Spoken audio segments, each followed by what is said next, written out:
Hi everyone and welcome to the conference interpreting webinar this evening. My name is Jacqueline Albert and I'm one of the student ambassadors here at Macquarie University. Before we start, I would like to acknowledge the First Nations peoples of Australia and elders past, present and emerging. So we have a very exciting session today and I'm very pleased to welcome our two speakers, Associate Professor Mark Orlando, who's the Director of Macquarie University's Translation and Interpreting Program, and Jeremy Ducklin, who's the Managing Director of Congress Rental. So we'll start off with Mark, who will provide us with a course overview of the Master of Conference Interpreting. We will then welcome both Mark and Jeremy to participate in a panel discussion where they will share their expert insights into the conference interpreting field, as well as their personal journeys and experiences. Finally, we'll open up with a live Q&A session to answer all of your questions.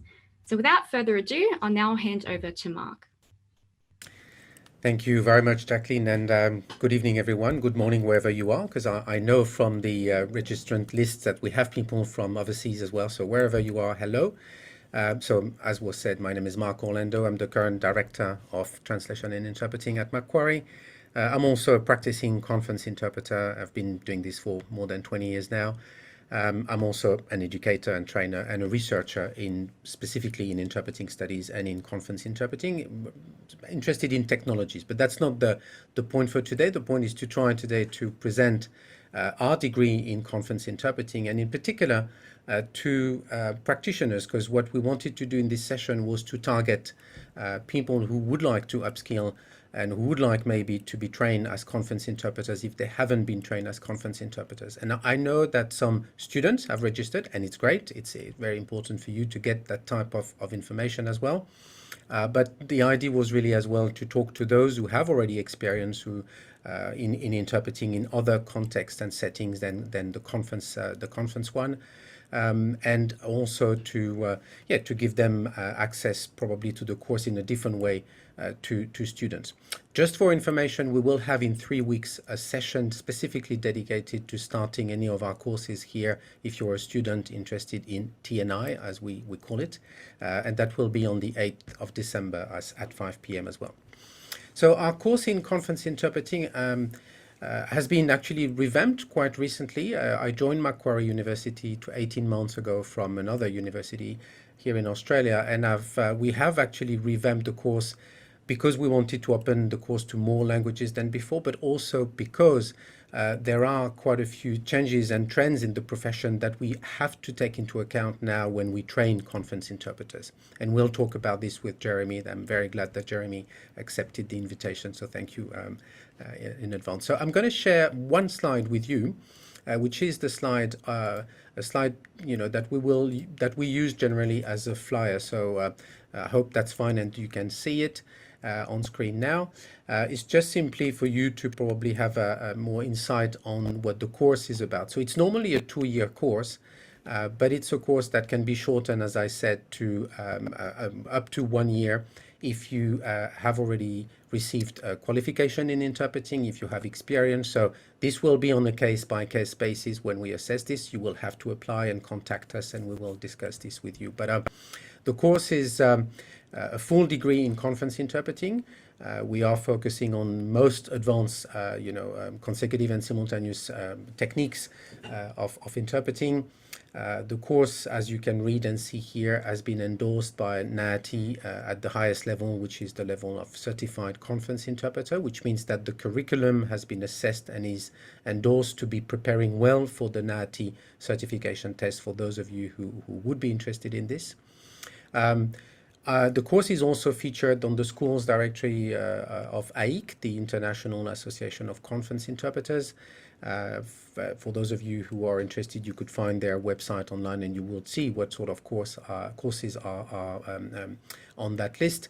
And Macquarie was actually benchmarked and put on that list a few months ago now. The people teaching with me in the course are all practicing and experienced conference interpreters, either NAATI certified conference interpreters or members of AIC. I am myself a member of this association.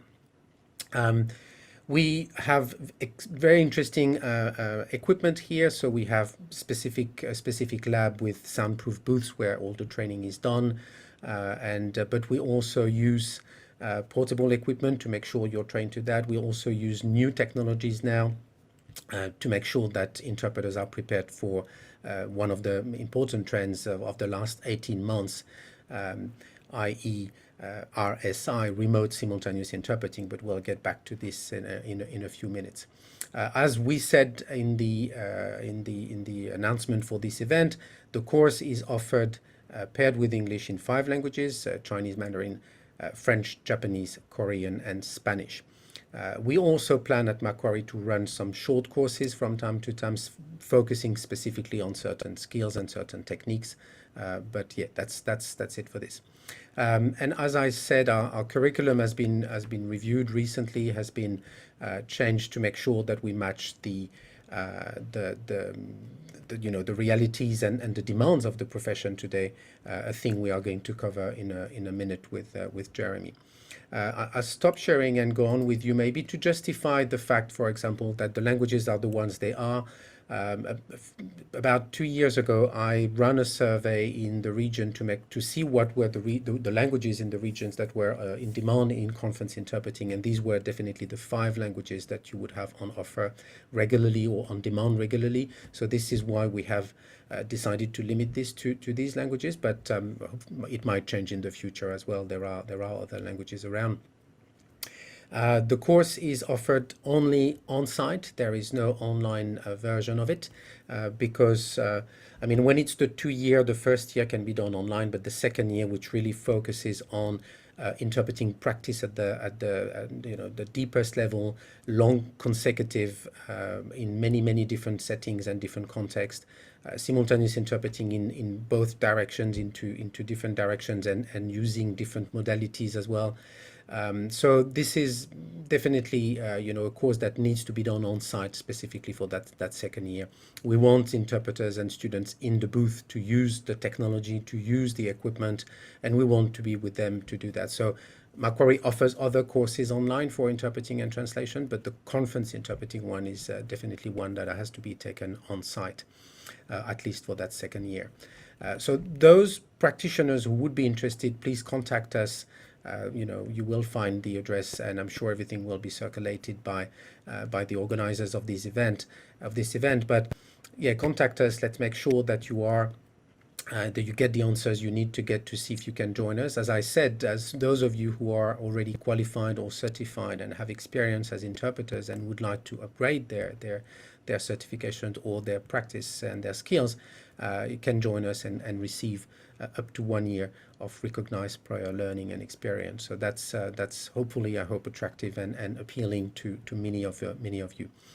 Now, I think it's 5:10. I think I have said what I have to say. I'm sure there will be questions later on about the course itself, so we will answer these questions later on. But I think now it's interesting, probably for all of you, to hear from a different perspective about this fascinating, actually, profession, and also fascinating environments you work in, people you work in, areas you work in. So that's something we are going to move into straight away with Jeremy. And I will tell you more maybe as well about my experience when we cover these different questions. So let's move on to that conversation. I have a few questions for Jeremy. So first of all, thank you again, Jeremy, for being here. No Thank problem. you very much for having accepted to be here. You are actually a graduate from Macquarie. You did an MBA here. This is so you're on familiar territory here, aren't you? Yeah. But the first question I have for you is that, with your profile, with an MBA and engineering, how did you end up doing and working with conference interpreters, and what was your first encounter with conference interpreters? Okay, so I used to work for Philips as a manager, and one of the business units underneath me was run by Neville Barbie, who many interpreters know because he was like the industry stalwart. And he'd been running this business. It was a nice little business. I didn't have much to do with it. I visited a couple of his jobs when he was setting them up, but really he managed that business by himself with a few freelancers, and he would come to me to sign off to get some new equipment, but mostly he just delivered a good business input to the overall business that I was running. So international manager came over and said, "Oh, this is a services business. We in Philips are doing products. You must sell this business." And on the second time he asked, he was banging the table. "You will sell this business." So I didn't stay with the company. I left the company and then bought that business from Philips in 2000, and I've been running it since then. My first encounter with interpreters, I can't remember a specific one, but I do remember there was a French mother and daughter, and this lady was in her late 70s, and she was a lovely lady, and she would always engage us, and she would always speak so highly of us, and it was just lovely to be. It was like I was introduced into a family, and you're part of a family when you're with the interpreter group. So that's probably one of my first memories. Okay, and that's interesting. And I think I have a few questions for you in a minute about actually, the relation between interpreters and the people who provide the equipment and everything, because this is we're always thinking about what interpreters do for the delegates and part of the meeting. But of course, there's a lot of work that is done by you and your teams, and this is important to talk about this. But before that, so Congress Rental is one of the major in conference interpreting equipment providers and service provider in the region, and so what type of jobs does your company cover? What types of meetings? And I'm sure that's quite varied, but what do you do? A massive variety. So the most interesting and high profile would be G20. We did the G20 in Brisbane a few years ago, and when the ASEAN leaders visited Australia. We also do a lot of the ASEAN leaders meetings throughout Asia, because we do have an office in Singapore as well, and so we're an APEC. We did APEC in 2007, and we're involved with APEC in New Zealand this year, but to a much smaller scale because of the COVID over there. So those are our high-profile jobs. But then there would be association events when associations come to Australia. But we're seeing a decline in association business as more and more of those people speak English. But I would say a bigger increase in corporate business, the amount of corporates who are doing training and bringing people over to do training at the same time as I'm not sure what you call it when you bring people for a nice trip at the same time. Incentive. Yeah, so incentive trips. So they come for incentive trips, and also a lot of multi-level marketing, a lot of business like that as well. And then at the small scale, what would be the smaller scale? Small organizations like a small corporate who's might have a Japanese parent company who then need us to come in because one of the Japanese parent leaders is coming over to do a presentation to the team there, and it might just be a smaller group. So in the old world, that's the sort of scale of things that we would do.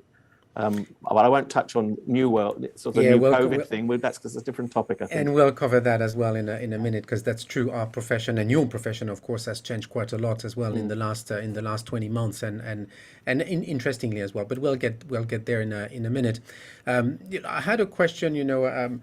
Conference interpreters need specific skills and specific aptitudes, and a long time ago, many of those interpreters gained that through doing the job, through simply the experience, but programs have mushroomed over the last 20 years, and in a way for a good thing. It's not only purely a transactional thing, it's also because interpreters learn more quickly if they are trained properly in an intensive program for 1 year up to 2 years in some areas.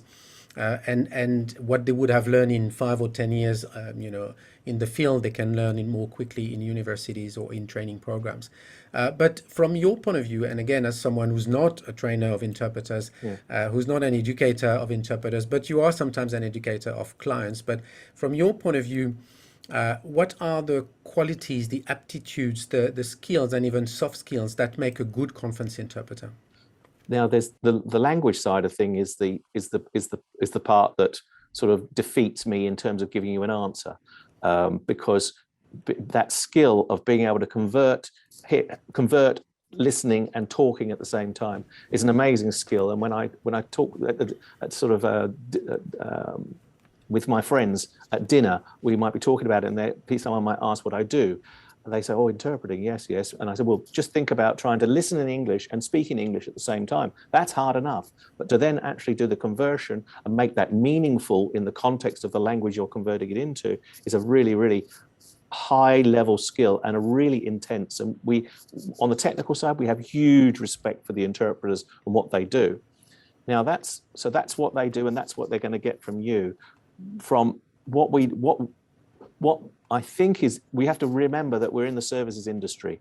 So it's not only that technical skill of being able to convert from one language to another, but it's also being able to relate to the client and understand what the client might need, and also being friendly and asking for things in a pleasant way and cooperating with other people.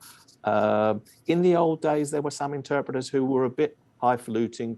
They would only stay in 5-star hotels and would only travel business class. I think that's very much changed. So 20 years ago, that was the case. Some interpreters would insist on that. Now I think those same interpreters are now willing to be a bit more flexible in their arrangements. That's interesting. And just for the people listening to us as well, just simply, you were talking about what fascinates people most of the time, specifically in simultaneous interpreting, the listening and speaking at the same time. But actually, where the cognitive, issues are or challenges are, it's also that as an interpreter, you are, yes, listening to the input, but you are also listening to your own output. So it's not only about speaking and listening at the same time. It's to listen to two different lines of discourse as well. Yeah. You're listening to what's coming in. You're listening to what you are producing to make sure you are keeping as well. You're not too loud. You're not too hesitant, and you make sense. And so you need to monitor these two lines of discourse, which is where there's a click that happens in the brain when you train interpreters, and it happens at different stages for different people. But you can see that happening, and it's where I think training is essential. Or cannot be ignored. It's not about the languages only. It's also about all these cognitive aptitudes that are going to be essential for the work that we do, and then practice and the rest. And of course the languages need to be absolutely perfect, and interpreters need to be proficient in that. Something further to add to that is that some of the best, not the best, we know when we're dealing with a good interpreter because they've done the pre-reading, they've been asked for the notes, they've asked for any other materials, and they've done all their pre-reading, and they're well versed in the topic, and then become specialities, because we sometimes get asked, especially in the new world, do you have an IT specialist, or do you have a medical specialist? And so this is someone who's done medical conferences or multiple medical conferences or multiple IT conferences previously, and then they become in demand for that style of meeting. And you can then you skill up so if you've got a double degree and you've got a degree in chemistry and you've also got a degree in languages, well then you've got something really, really special to offer the industry. Absolutely. And we have students with that type of profile, students who have not graduated with a language degree. They have a language because they speak one or two other languages than their mother tongue, and they've received other training. And you're right, that's absolutely essential. Preparation, you say it, a good interpreter will always try to get as much as possible before the meeting, because you touched onto this, you have to become a specialist among the specialists. I work a lot in environment and in marine biology, and I can tell you, I didn't do any studies in marine biology or else, but you become a specialist interpreting people who speak about those things. So yeah, preparation is essential, being very curious. Reading, we read all sorts of things, and that's what I think conference interpreters are. They work in so many different environments and so many different things that you have to know about these different things.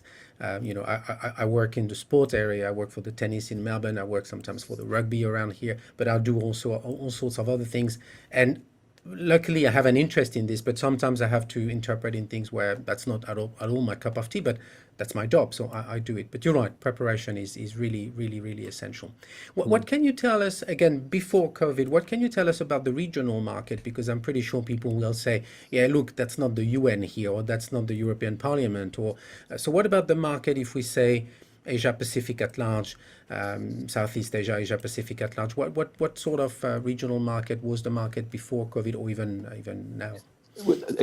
I think if you talk about languages, it's about the local languages, in that we see a lot of the Mandarin really dominant. Then followed that by Japanese, Korean. In Singapore, we see quite a bit of Vietnamese and Thai as well, and Bahasa Indonesia as well. So those are the ones we predominantly see. I noticed in the chat there were some comments about Arabic. We don't see much Arabic in the Asia Pacific region for conferences. But but I have to mention it now. But for RSI and some of this RSI work we've been doing quite a bit of Arabic, and so but that's much more international, and so that's something different. But in the region, those the languages we spoke about earlier. And in Australia, same. Okay. Yeah, but not Vietnamese, and we don't see Vietnamese very much, and we don't see Thai very much, because I think in Singapore, it's like a regional centre where the people have their training. They have their training centres and their headquarters, and so the people come in from the regions and have the meetings in Singapore from throughout the region. There are quite a few as well. Context of work in the Pacific Islands, for example, where French English will often be the languages. Yes, that's so. In Australia, we see the French English and Spanish, and more French and Spanish is more dominant, and Noumea, of course. We've done some interesting work in Noumea in the past, and some of the Pacific Islands. Yeah, and actually you mentioned New Caledonia. There is actually one of the rare regional international organizations there, working with many as well other partners in the region. And there are meetings sometimes where freelance interpreters are required. Again, I don't know if you know much about this, and I'm happy to say a few words about this as well. But do you know the interpreters you work with are generally freelancers, aren't they? Yes. Yeah. Almost always, either provided by the client or provided by a language service professional company, but every now and again you might get an employee whose job is to go into the booth, but they're probably not at the same level as what I'd call a professional conference interpreter. Mm-hmm. Yeah, and for those in listening to us, in the region, definitely, I think most interpreters would be freelancers, and again, in other areas, you could work for a supranational institution like the UN, or an international organizations like the FAO. So there are definitely some positions, in-house positions, or yes, or what. But it's actually quite rare, and you need to have a different as well a range of languages and things in the market in the region. How would that work in terms of working arrangement? We didn't discuss this actually before, but the market here, we often say, is often ABBA. So you have to be bi-directional in your interpreting. An interpreter sitting in the booth should be able to go in the other direction So what about this? What about the working arrangement? 2 interpreters, 3 interpreters per booth? How does this work? Okay. Almost always 2 interpreters per booth, but the Japanese interpreters tend to persuade the client that they need to have 3, and we're seeing Mandarin interpreters also pushing for that as well. But the rest of the languages, they're usually content with two interpreters per booth. Another trend I'm seeing, even pre-COVID, was using a 3-person booth and putting 2 people in it, so it's a bit more comfortable. But again, there's a little bit more expense for the client. But again, if the interpreter has sway with the client, then maybe they get a 3-person booth for 2 interpreters. So that's a little bit of a trend that we were seeing just before it all. It also might be due to the fact that we talked about some aptitude and things. But if I remember, 15, 20 years ago, no one would have a laptop in the booth. But now people will have a laptop, would have a tablet as well. So you need probably more room as well. There will be monitors as well if there are more slides and more text that that I use, because that's also a trend that I've seen, Yeah. speakers using more of those things. And interestingly, for those again listening, there are interesting trends technologically, people using more and more speech to text tools, some of what we call automatic speech recognition that help the interpreters in their output. Some interpreters have such software on their thing, and I don't know if you've been asked as a equipment provider to equip some booth with those things, but that's definitely coming up in Europe. I've seen that quite a few times now. Not in the old world booth style, but definitely in the new RSI, way. Lots of people are asking for it. Okay, so that's definitely the segue to RSI and the future. Thanks for this. So yeah, COVID hit, let's say 22 months ago. Yeah. The whole world come to a halt, and then that was simply, okay, how are we going to do our meetings? And so the supranational institutions I mentioned before were definitely wondering how they could do that, specifically because we knew, and researchers know this, interpreters were reluctant to work remotely. So there was a real reluctance even before this was made possible. But then there was no other solution, so everyone had to try to find ways. AIC, the International Association of Conference Interpreters, was not necessarily supporting remote interpreting before COVID, and now has been actually really very active in trying to get the right working conditions and say, okay, it's here to stay. Let's make sure we do that. So from a company like yours, so what happened and how did you cope with that, and what are the changes today? We were working with one of the platform providers, providing a platform for remote interpretation before the COVID hit. So we were doing it and offering it 2 years before. The problem in Australia particularly was, first of all, the interpreters didn't want to do it. Then we had the internet, and that's a big kind of political football that gets booted around all over the place. But we were running ADSL2, which is quite a slow speed even compared with NBN. Just before the COVID hit. So we were having to bring in extra dongles to make sure it would all work. So we had enough data speed to be able to do it remotely, but we could do it. Then just as COVID hit, we got NBN, so that was a good improvement. And next month we're getting fiber, so that tells you how our need for data has massively increased because of the whole RSI thing. So we were well prepared, we were ready to go, and not many companies were ready to go with a solution for remote interpretation. And so we were doing webinars. I don't know whether you remember the webinars. So if COVID hit in March, yep, we were doing webinars in the May, June, July timeframe, educating people on what was possible, trying to be a thought leader in that area. And we've just carried on doing more and more virtualization using cloud computing to support all of our RSI work, so that if for some reason the internet went down at our premises, the meeting would just keep going because it's all running on the cloud. The interpreters would all keep running. So we've worked on some really major innovations in making that better and better, and now we reckon we've got one of the best solutions that's available worldwide even. So we've tried to lead the way. We've tried to lead the way in that area. And we've tried to become international, and as a consequence, we had to provide interpreters ourselves. So we've now built up a big database of interpreters who we can use for events worldwide. And this week we're running 24 hours a day because we've got so many meetings on right now.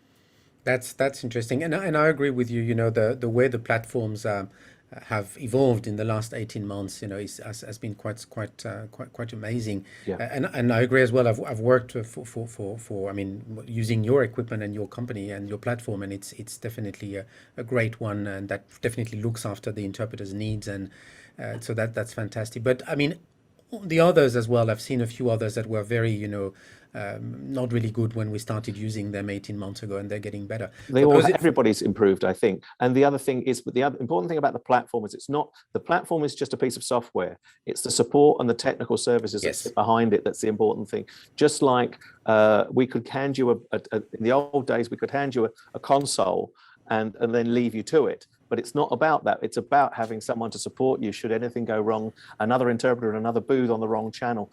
It's all of those other things that you need, that technical support, and that's our difference.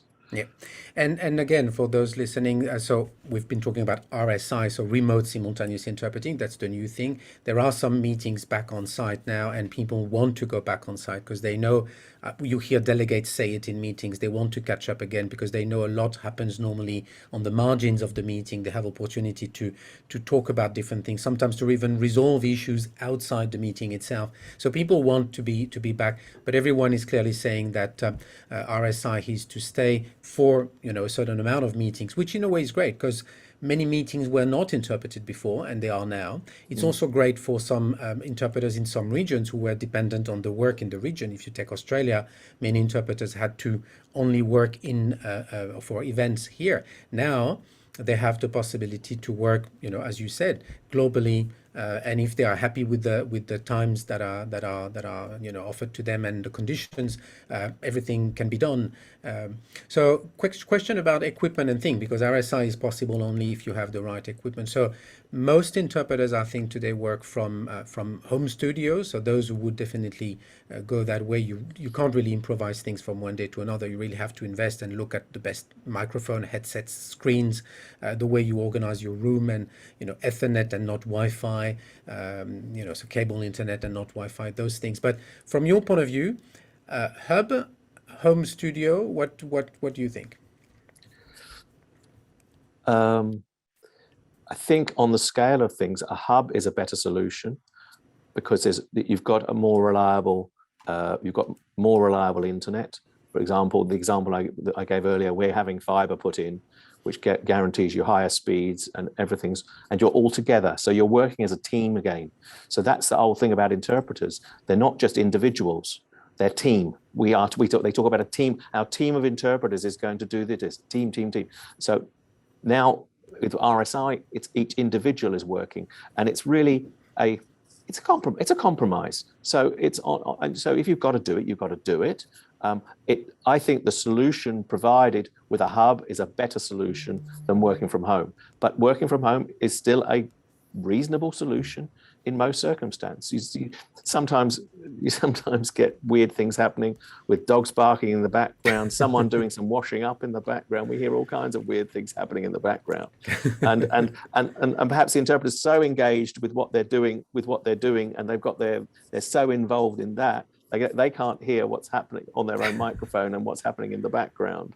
And so that's some of the things that we see. And I think there was one I won't even say the language, but there was one conference and there was like a street brawl going on outside, which was really?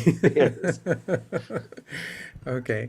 Again, as well, from your point of view and your company, I will ask you about what sort of percentage of your operations would you see in the future staying RSI, going back on site? I've read a study recently done with many language service providers and also institutions, and most of them were saying between 2 and 3% before COVID of their operations were remote.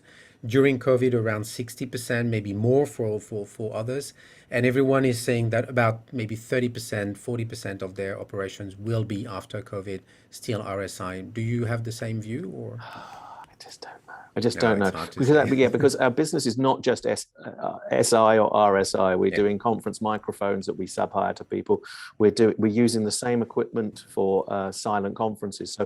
So it's difficult. The mix makes it more difficult. But we've already done a couple of booth jobs, and we've got a few more booked in before the end of the year. And I wasn't expecting that. I was thinking maybe the RSI was the death knell of the booth. But as time goes on, I think maybe not. Maybe think there are people who want to have the assurance of the interpreters on site. They want to use them for the breakouts. You just spoke about in the coffee breaks, people want to have a chat. So they'll call the interpreters over and just say, "Can we just have a quick chat?" And they'll have a chat about something. And having the interpreters on site is that extra benefit of that you don't otherwise get. So I think. I don't know. Certainly at the highest level, they won't replace the booth because the interpreters come with the leaders. The leaders are there for the chats in between, and they stand on the shoulder of the leaders when they're all talking as a group or milling around together. But when they go into the main meeting room, they all then come to us in the booth, and then they do their presentation. The leader does their presentation, and the interpreters interpret. So I think at the highest level, they'll always stay. It's that association level, I think, where money is really important. I think the travel for the interpreters, and also with all of this COP26 and all of the climate change stuff, maybe it was time to find an alternative to having lots of interpreters traveling around the world. So there are many benefits. There's benefits to doing the whole RSI thing, and we're doing business now that we were never doing before. So, I'm excited about that, because I think if we can retain all that business and still have the booths come back and still have a mix of the both, so maybe it will be 50-50 in the future, where it was before it was 100, almost no acceptance of RSI.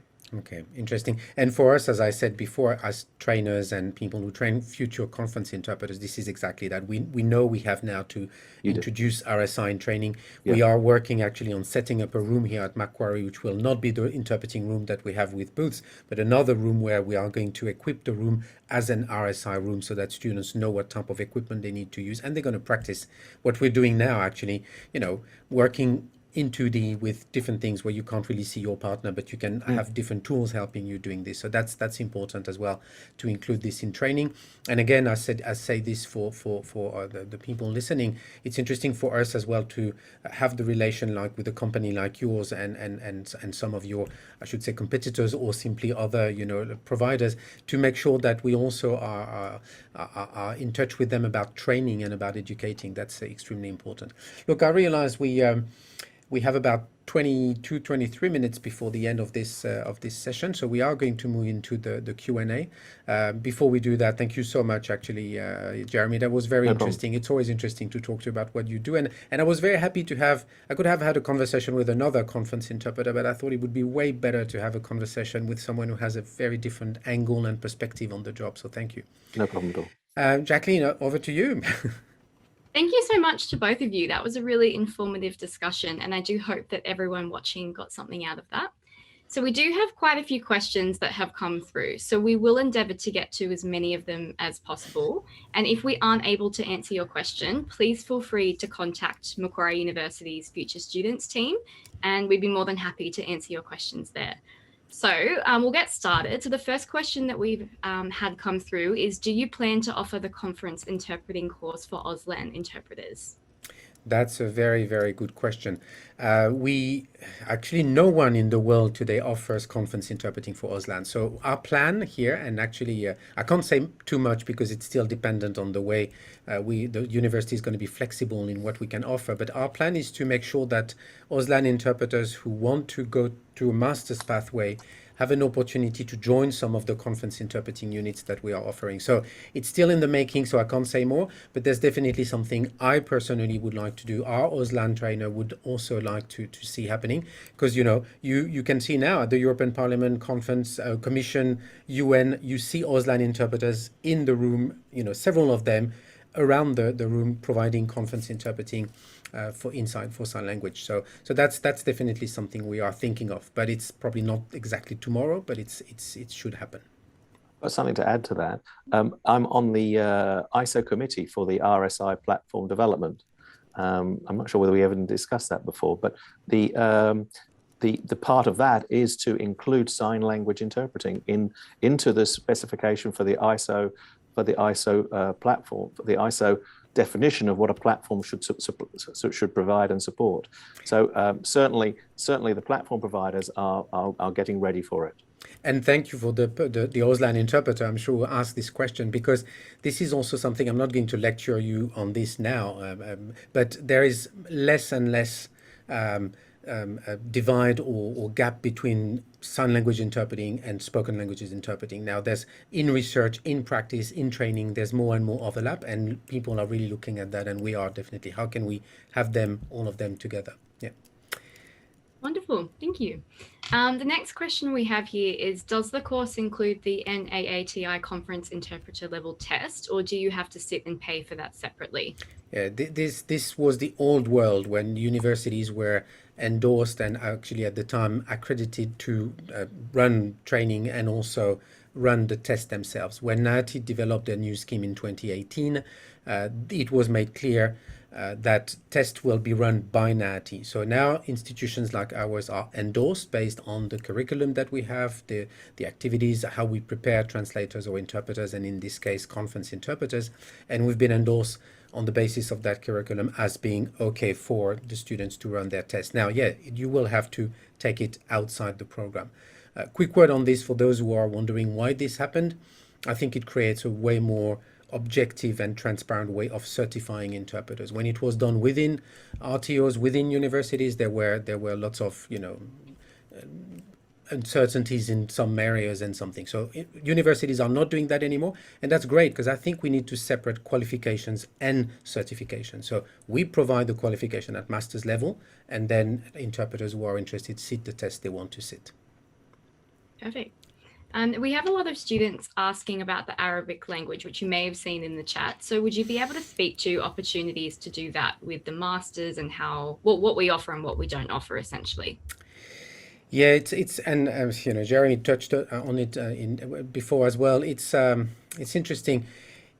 We do not offer Arabic at the moment, but again, what we often say is that if there is a high demand for Arabic at some stage for a certain course, we might offer it maybe every 2 years, every 3 years. But for this, we would need to have people contacting us, telling us that they're interested, and we would see what we would do. For conference interpreting at this stage, there hasn't been any real demand or any real plan to do this. Again, we're trying to do this in relation to the opportunities in the region as well, or and Jeremy knows that better than I do. He said it, except on our side today. Otherwise, there's not really much work for Arabic interpreters in the region. So it's in universities, it's always are you opening the stream, and is it really worth for this? So. It's not the plan now, but if we know there are many people waiting for this, maybe, as I said, short courses could be a way to start. And then when we see, and if we see there is an interest, that could be a way to, universities talk about micro-credentialing. You do short courses and little by little you build your degree. Who knows? Mark, can I ask you a question that Please. maybe relates to this? But you don't teach languages on this course at all, do you? You're teaching the cognitive ability of the person to convert from one to another and all the training. So to do an additional language would actually fit. You're only not doing it because you need a certain number of people to work with each other. Is that the reason why you need a number of people so that they can partner together to create the team, if you like? Exactly. Is that the reason? Yeah, that's exactly that. Yeah. So yeah, we're 4 people in the room. We're not a language program, so we're definitely training translators and interpreters, and in this case, conference interpreters. And yes, we need several, proficient interpreters or students, when it's the case, to make sure that we can run the activities we have to run with the right. We need at least 2 interpreters in the booth, from the same language pair, at least 2, sometimes more, because you need some of them to be the speakers, the presenters, the whatever. We need instructors as well. This is also, I know there are quite a few good conference interpreters in Australia which we could approach, but are they trainers? If not, that means we need to train them as well. There's also this thing, in interpreting, people think that because they're interpreters they can become trainers. There's I have a lot to say about this, but not now. And just a follow-up question on what you were saying before about Arabic languages. So if there are students who are interested in different opportunities, where would be the best or most appropriate place for them to go to express interest in these different languages in the future? Well, I assume that's been answered by Macquarie. There's a student services recruitment. You approach these people. We have, as I showed on the slide, and that's going to be in the recording, there is a specific address to contact us in our department in translation and interpreting here. But definitely, be in touch, and we'll make sure that we get back to you. Yeah. Wonderful. And this question is also sort of touched upon what you guys were saying before, but the student was just seeking clarification on whether or not you believe that COVID has helped or interfered with the job market. Jeremy, do you want to say something about this? Yeah, both. It's always the way, isn't it? Some interpreters have gained huge amounts of extra business. other interpreters have sat at home and done nothing through this whole thing. So which one were you? Were you listening to our webinar and getting to grips with it and listening to everybody else's webinar and understanding what the opportunity was here? Or were you sitting back waiting for it all to go back to the old world? So I think it's mixed, massively mixed.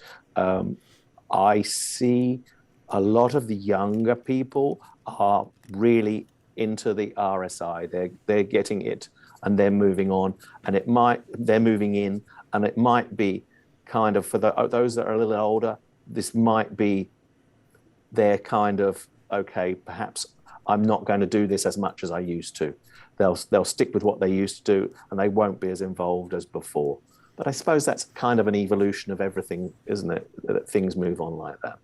Yeah, I agree with what you said. And to the young interpreters who are definitely doing that, make sure, I mean, I hope these are people who've been trained to do what they're doing. Yes. Because again, the modality of RSI is one thing, but if you haven't been trained to what we discussed before, these cognitive abilities and aptitudes and skills and techniques, there are all sorts of things you need to learn when you are trained. And if you haven't been trained and you're learning while doing, you're going to lose a few clients on the road, and people are not going to contact you again. So careful as well. It's always my thing. Get the right training at the right time, and then you'll you'll be equipped for what's ahead.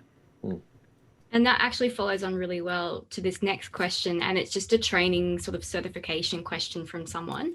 So just for context, they're an ATI level 3 certified interpreter, and they were just wondering, can you become a level 4 interpreter straight away, or after completing the conferencing interpreting course that Macquarie offers, or do they have to then sit that test that you were discussing earlier? Okay, so a few things here. Level 2, level 3, level 4, we're not using this anymore. That was in the before the 1990s. Then in the 1990s, we started talking about professional and level. So today we talk about certified conference interpreter. Someone who goes through our course will graduate with a degree, and because we are endorsed, they are going to be able to sit the conference interpreting test. There is only one certification test for conference interpreting. There's no level 4, level 5 anymore. You have simply to, once you complete your training and you graduate, you need to go to NAATI and sit the test, provided the test, of course, is offered in your language pair, but should be, this is what NAATI is looking at. So yeah, that you sit the test outside the thing, but we prepare you for that test, for sure. Perfect. Thank you for clarifying that.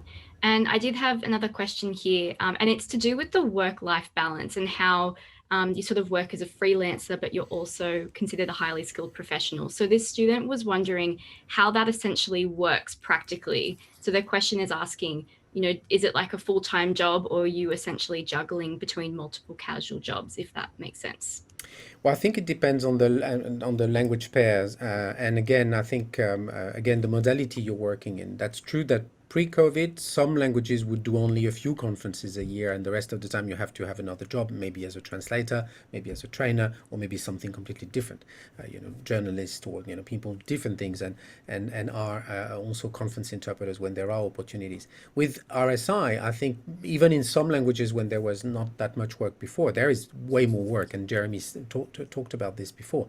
More opportunities in some language pairs. French English is one of the most common pair of conference interpreting, and I hear quite a few language service providers saying that they're struggling sometimes to find French English interpreters for RSI meetings. So that's quite interesting. Again, depends on the languages. As Jeremy said, I'm sure, and you can say a word on this, Jeremy, as well. Mandarin, Japanese, Korean, you probably can work full time, more or less. Or no, I don't think in our conference interpreting level. Interesting. No, I don't. There might be companies that might need you for that sort of thing, but I rarely see full timers. How busy are you? That's something different. That I know that for some of the interpreters we work with, for one client, they have also picked up through COVID lots of other business as well. But that one client, who was a big client of theirs, would have 3 major meetings a year, and then weekly sessions. So they might do an intensive 10 days or 7 days and it might involve travel to a place to be there and do those 7 days. But then in between, there are weekly meetings that they would support. But I don't think this is enough to support someone on their own. What I see is a lot of interpreters do translations as a fill-in, and there seems to be tons of translation stuff coming through all the time. The interpretation, I think, is what they really love doing. It's that whole team thing, and the in the old days, the places that they would go, and the skills that they execute when they do it. I think that it's also paid better. It's the top of the conference interpreting is the top of the tree, in my opinion. Yeah. I don't know whether that's really true, but that's my view, is that that's where it sits. Yeah. In terms of financially, it's definitely in the private segment of the industry, and it's the rates and everything are way higher or quite higher than elsewhere. One quick word about full-timers, just for those again who ask this question. A full-time conference interpreter would work as a full-timer 150, 180 days a year. That would be a full-time, not 360 days, because you need to travel, you need to prepare, you need to, so it's I know I have colleagues in Europe who are full-timers, and when they do 120, 150 days a year, that's a full-time job. So it's not in any case a 365 days job, at all. Some really valuable insights there. Thank you. I have a question here from a student asking whether or not there's opportunities or in the future, or whether or not we do anything in our course on live subtitling and interlingual re-speaking. Very interesting. This is one of the new trends. Re-speaking is intralingual. Trend-speaking seems to be the word that's going to be chosen when it's interlingual. So again, it's for those who don't know, it's also called live subtitling. But the thing is that you go from speech to text, and then text to technology and things. And so interpreters would definitely interpret what is being said by the speaker, and then that would be turned into but you have to interpret in a specific way. So just simply the way you have to talk about the punctuation, you have to talk about the pauses, and so it is used more and more often now. So it's definitely going from speech to subtitling and to text for those in the room or listening to that. So there are now quite interesting training sessions organized in Europe in particular, but also around the region. I know there are I know personally 2 or 3 people, and I'm sure 1 or 2 of them are in the room here, who have undertaken this training and now are training other people or can train other people. We have someone in Australia who's really a specialist of this and work on this on a regular basis. So at Macquarie, we are actually now working on the content of one unit that we are because again, for those who don't know, Macquarie is quite a specialist in audiovisual translation.